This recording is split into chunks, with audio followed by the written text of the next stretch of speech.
settle it down and wrap it home just a little while longer. You can change anything if you want to. Sing it like me if you want to. Sing it like if you want to.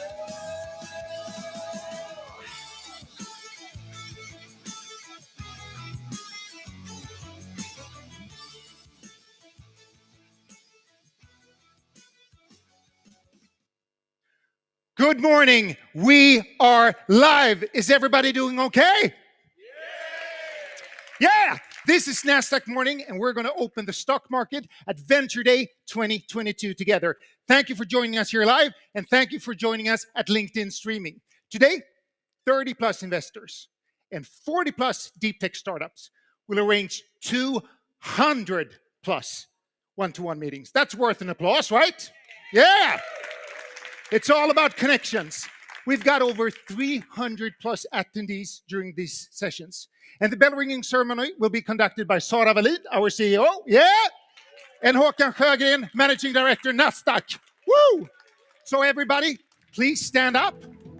So in 10 seconds, we're going to do the famous countdown. Is everybody ready? It's going to be here on the screen. It's pretty much foolproof. 10, 9, 8, 7, 6, 5, 4, 3, 2, 1. Yeah! Woo! Yeah!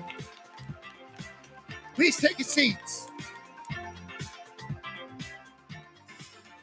Everybody, welcome to an amazing day here at Chalmers Entrepreneurship Village with Chalmers Ventures and Chalmers University of Technology. We're going to start this day talking about IPOs and what's happening on the market. This is going to be really interesting in a volatile market. So without further ado, we're going to start first panel discussions about IPOs.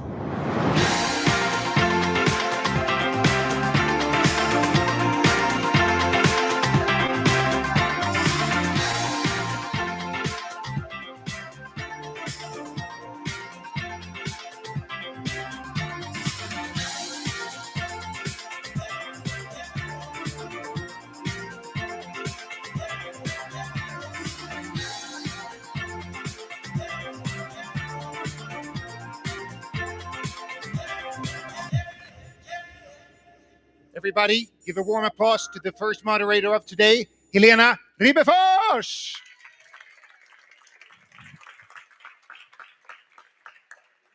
Ladies and gentlemen, it is a true honor for me to welcome all of you in the audience and all of you who are watching the live streaming of this event to this Nasdaq morning, in which we will talk about IPOs or initial public offerings. We will talk about going public as an opportunity to raise capital. My name is Helena Ribefors, and I work as head of legal at Chalmers Ventures, and I will be your moderator of today. In fact, I was also the moderator of this session last year, and I can assure you that the bell that you've seen on stage, it is just as heavy as last year. But there is slightly a difference when it comes to the market situation due to a number of circumstances. We have Russia's war against Ukraine, in which the human catastrophe has been significant, as you all know. However, in this very panel, we will focus on the stock market effects. Valuations of the companies are low, much lower than last year. We are facing high energy prices and high inflation. And we have rising interest rates, which are hitting the market hard, and also the opportunities for companies to go public. But even in a strong market, going public may not always be the right thing to do, because there are always pros and cons, which we will discuss today with this great and eminent panel that I have just next to me, which I would like to introduce to you, and I want you to give them a round of applause. We have, first of all, Håkan Sjögren, Managing Director at Nasdaq OMX.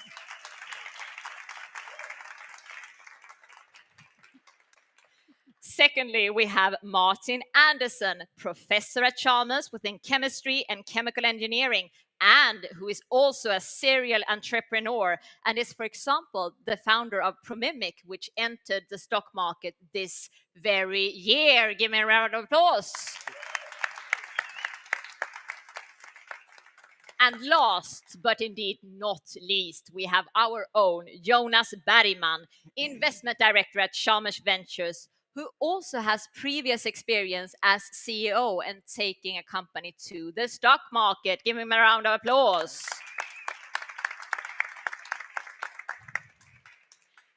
Håkan Sjögren. Yes. Yes. In total, 129 companies went public in Sweden during 2021. And that is indeed not how it looks like today. Can you just give us a snapshot of the stock market situation now in 2022? The stock market is, as you all know, quite a lot lower in valuation wise. But for me, it's working with taking newcomers into the market, new companies coming. It's the biggest problem is the uncertainty and the valuation part of it, because if you come with a new company and you're going to sell it to the market, and then you need, of course, some investors, and you want to build a nice book when you go to the market with some high quality investors mixed with some retail investors, so you get the liquidity. But how much is it worth? It's difficult to value our blue chip companies from hour to hour these days. It's difficult. How much? 1 minute Volvo is worth this, and next minute it's worth 10 kroner less or 10 kroner more. How much is then a company that you never more or less seen before, a very young company? How much is that worth? And then when you do this, it takes a few months to do this. And when you start to talk to investors until you come to the first day of trading, it passes some time. So it's difficult to get the investors sitting there and waiting for it to happen. So that's where I think we have the biggest problem right now. So what we need is a little bit more stable, see where we end, where will it stop with this uncertainty, and then I think it will go better again. Indeed, there are challenges today. Yeah. Martin Andersson, you are a professor here at Chalmers, as we know, and you have carried out research for several companies, and now you're here on behalf of Promimic. And first of all, we are a bit curious, I guess, all in the audience. Can you just start with giving us a brief introduction to who is Promimic? Sure, definitely. So Promimic is a biomaterial company that was started here at Chalmers. So we were a couple of researchers that were interested in how we could make synthetic bone materials. So that was a start, and then we started the company quite a few years back, 2004. And it's focusing on making synthetic bone and how we can use that synthetic bone to improve implants, so medical devices. So when you need a new hip or a new knee, you would like to have the Promimic surface on this implant, because if you have that, it will integrate faster and you will have a higher success rate. So that is what Promimic delivers, this interface between implants and tissue. I must say, you are brilliant when it comes to explaining a deep tech company in a very clear way, isn't he? Yeah. That can be very difficult, right? Promimic, as you said, was founded in 2004, and you entered the stock market this very year. What was your rationale, considering the very specific market that we have today? Yes, we had a plan before everything happened, and we had a strong plan, and we knew the funding that was needed in order to execute it, and really to go on the big market to translate this company that has been research and develop focus into more of a sales-driven focus. So it was great timing for us if you look at the company. But then when you looked at the stock, when you looked at Nasdaq, February, early this year, no one knew what's going to happen, right? So we pushed it a little bit into late April. So timing is everything, I would say. And if I understood correctly, it was also one part of the decision was also to create a good. It was a brand strengthening thing for Promimic as Yes, well? exactly. I mean, our biggest market is in the US. So we are present in the US, and our customers are US companies. You're happy if the American know where Sweden is, right? So what is a Swedish company, and how do you secure that this is managed in the best way for the American market? But if you mention that we are noted on the Nasdaq, oh, okay, then you tick a box. So it makes it easier for us with our American customers. Jonas Bergman, what is your impression of the stock market situation today? I can just fill in what Håkan said. I fully agree. It's a very tough climate at the moment and quite difficult, and take longer lead times in order to finish up. So, but of course, there is still a window if you have the right characteristics. Then there are possibilities. Because in my view, and I guess the audience are also curious, considering this very specific market situation, are there any companies considering entering into the stock market right now? You mean from our portfolio or in general? In general, but also from our portfolio. Yes, there are a few companies that considering it from our portfolio. But I would say that they are quite late stage. They have a high degree of maturity when it comes to sales levels.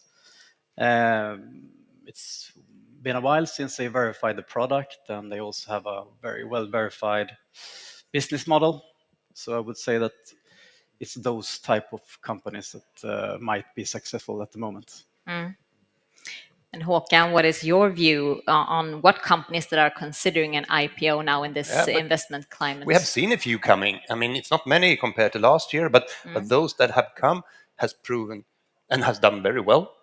I must say, many of them. But I think, like Jonas says, you need to be a little bit further ahead than you were last year. So you can, so you need to prove a little bit more what you have and a little bit further in your development. So, but it takes a little while to do it as well, all these preparations for the listing. So I think it's not a bad time to do that now, and hopefully we see something better soon. I mean, at least prepare it as far as you can. Martin, I'm also a bit curious about the life as a company on the stock market. There are suddenly other stakeholders to relate to, new regulations, etc. What are the greatest differences for Promimic going from being an unlisted company to suddenly be a listed company? Yeah, I mean, that's a very good question. And that's something that I realized that it's quite different, right? You have to think about the rest of the owners. I mean, suddenly you have hundreds and hundreds of owners, hopefully. And I mean, you have to follow certain rules. You cannot say everything depending on which time. So you have to think about that. And it's a little bit of different focus in that sense. You have to bring in new knowledge to the company. So often, if you don't have a CFO, you have to have a CFO that could help you out in order to arrange everything. But it also gives you possibilities. I mean, in Promimic case, we were able to buy up another company. Since we had these shares, we could do that in that way. So it opens possibilities as well. So, but it's a bit different focus. Can imagine. Can you also just elaborate a bit on what are the advantages versus the disadvantages in taking a deep tech company into the stock market? Yeah, I mean, deep tech companies, I mean, they often suffer from that there is a long runway, right? That you have to be for some time, and patience is important. So you have to have a very strong, good plan, and you have to deliver on that plan, as was mentioned. And I think for a deep tech company, it's more difficult to deliver exactly how you think it will be 5 years or 10 years from now, because the horizons are long. So that's something you have to consider. In the case of Promimic, we were in need of cash, right? We had a good plan, and we still have to pursue this and execute it, and we needed funding for that.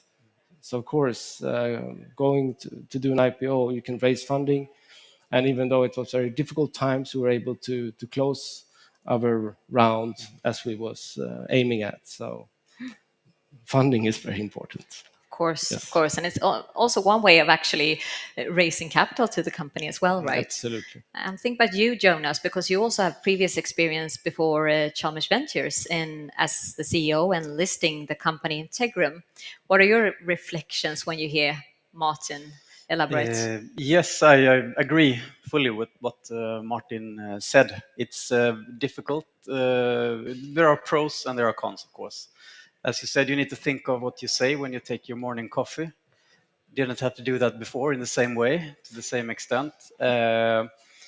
So it's a new stakeholder group that you need to be well prepared in order to handle all the shareholders, which is quite new if you are a small unnoted company before. So that's quite different, I would say. And but there are pros also. What Martin also said here, it's the US aspect. If you are active on the US market, it's a quality stamp in some way to be on the Nasdaq. So and to be able to meet up to the demands that you need to meet in order to be on that market. So there are pros and there are cons. Definitely. Håkan, what are your reflections on the advantages and I'm disadvantages when it I'm comes happy to that that? I hear Martin says about the stamp part that you, I mean, the obvious one is the possibility to raise money, of course, and that's what everybody thinks about. And that's easier or more difficult depending on times, but you still can get money. You see it every day in the newspapers, companies going out and making issues and to raise money, even in these times. But this part with the quality stamp, it's not only in the US. It's also in Europe. You see that they're listed there, and then it opens doors in their own operations as well. But of course, the breakfast talks can be a little bit different. But at the same time, it's something I think as you learn after a while. It's pretty. The rules are very strict. You know what to do. Follow the rules, and then it's easier. Yeah. Of course, there can be some things that are a little bit special sometimes, but it's not so difficult. And before this event, we actually had some breakfast coffee over there. So I hope that everybody thought about what you were sharing over there. But Håkan, Yeah. do you have any particular advice that you can share for companies that are considering being listed right now? Yeah, I think yeah. Right now, we first you need to, of course, do your homework and prepare the company, but and also then think a little bit also after the sort of wedding, when you come and ring the bell, you need to have something for the rest of your. It's not just one day. You need to. It's very good to have news coming out afterwards that are a little bit happy. So because we see a lot of companies coming, but many companies come, and then it's a big thing, and then it's totally dead for a long while afterwards. I think it's good to have some news coming out afterwards, so you keep the interest in the company a little bit longer than just that day. So that's an important thing. Also look at the amount of money you raise. Take a little bit extra, and maybe, because you never know how the market will look the next coming months. And also the last one, maybe don't be too greedy, even if it hurts a little bit. If you get 1,000 new shareholders, if they get a little bit of extra discount and they make some money, they will be there with you next time as well when you come and ask for money, and they will be happy investors instead of sitting there with losing money immediately. Yeah. Fully understand. Yeah. Jonas, what is your advice to companies within the Chalmers Ventures portfolio when it comes to listing their company? What Håkan said here, it's important to have a plan and to be able to deliver positive news, preferable sales-related achievements that are positive, and to be really that you have tested that before, so you really see that you can deliver on that. That's really key, because if you need to do a new share issue, you need to yeah, it's you don't get so many chances if you haven't provided that type of information, and also for it's you need to have the right level of maturity also to have a verified business model and a verified product that you really have. You feel comfortable with that situation. Martin, what are your thoughts when you hear these discussions? What would your advice be when somebody would ask you when it comes to listing your company? Be prepared. I think that's the key word here. I mean, you have to really be prepared for it, and you have to have a very good plan. Don't go too early. I mean, it could be tempting when you see tech companies, the rise in the values. And you want to be part of that, right? That's you could see that, but you have to look in your situation and to prepare. It's a lot of work. So start, as you said, maybe now, Yeah, yeah. for doing it in 1 or 2 years, maybe from now. That's the runway you need to have. And Håkan, you see trends very early since companies are coming to you long before they are actually getting listed. What do you see in your crystal ball for 2023? Yeah, it's actually been, I mean, as you know, pretty quiet for a while, but now I think it's what we are looking for is a little bit when will we top up the interest rates? When will they stop to hike them up anymore? And when they know that, then we know that the market will react in a positive way long before we start to go down again, or till we get it's just the knowledge to see in the future where it is. And when this will happen, we will see also a pickup in the listings. So, and then, but I mean, I'm not an analyst in that way, but I can see more interest coming in towards me and our company, with companies asking more, starting to prepare, and maybe we see them IPO in March, April, May next year, or Q2 more likely, but if you already in Q1, then they have prepared, and now they have like 6 months, and then we see. But I mean, if it's something else coming up, then we don't know again. But as it looks now, so it might be the future that we see. True. We know what we don't know. We don't know what we know. Yeah. We will know. Yeah. So you do see some improvements then when it comes to around April. Companies are approaching more, and you can feel that it's a lot of demand for coming to the exchange, because I mean before, yeah, when Martin was thinking about it in the beginning there, it was like we had a huge pipeline, so we know there's a lot of companies that want to come, but then of course it got difficult for many. Right. So if I am a company considering to be listed next summer, what advice would you give to me to get my company ready? Call me, and then we make up Good start. and then we discuss it now. But you need to look at your organization, your staff. I mean, do you have somebody take care of the economic part, or you have a CFO or accountant and all these things up? Information sharing, or information disclosure, as it's called, it's an important part that the exchange looks at when you want to get approved. Can you take care of that? Time do flies when you're having interesting discussions, right? So to wrap this discussion up, I would like that each of you in the panel give your best takeaway from this discussion or advice that you can give to the audience and also the live streaming audience as well. Should we start with you, Jonas?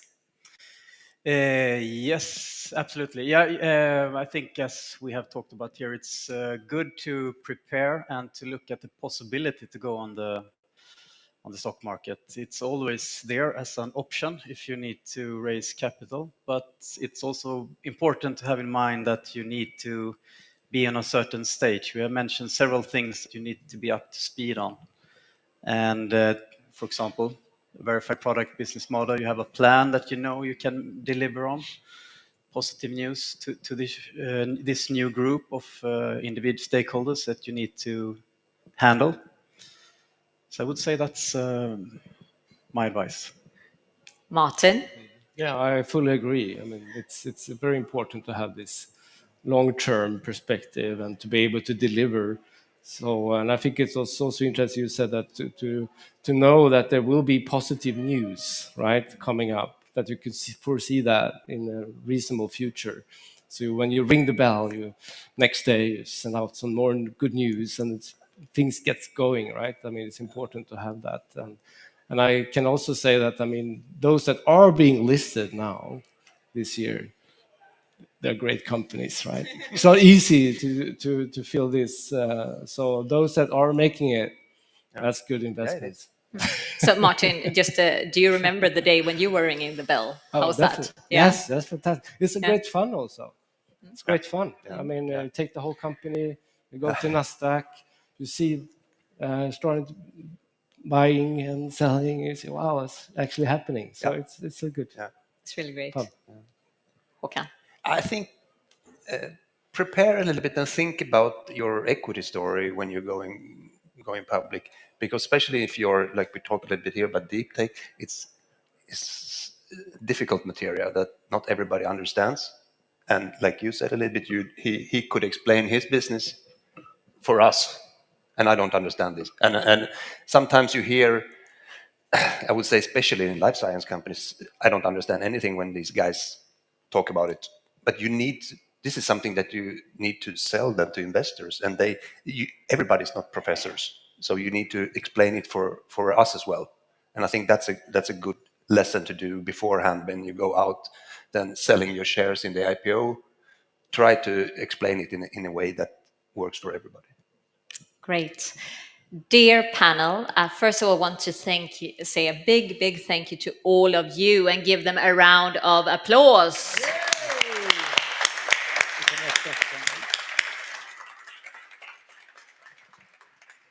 Dear audience, I hope that you have enjoyed this session as much as I have. You have been a great audience, by the way, I must say. And in the break, if you want to have the opportunity to talk to these persons here, you can just grab them. And also, I want to say thank you to everybody who has been watching us in the live streaming event as well. It's been great to be with you here in the morning. But this is not the end. This is just the start of the Venture Day. Yeah. So thank you very much. And over to you, Jonas. Thank you. Give them a big round of applause again for Helena, Martin, Jonas, and Håkan. Yeah! So we're going to continue this day, and it's going to be a great day. Thank you for joining us here. And make sure to log on at 16:30 sharp for the acceleration pitch, where 5 new deep tech startups will compete for the honor of being the best acceleration pitch of Venture Day 2022. See you later on today. Cheers.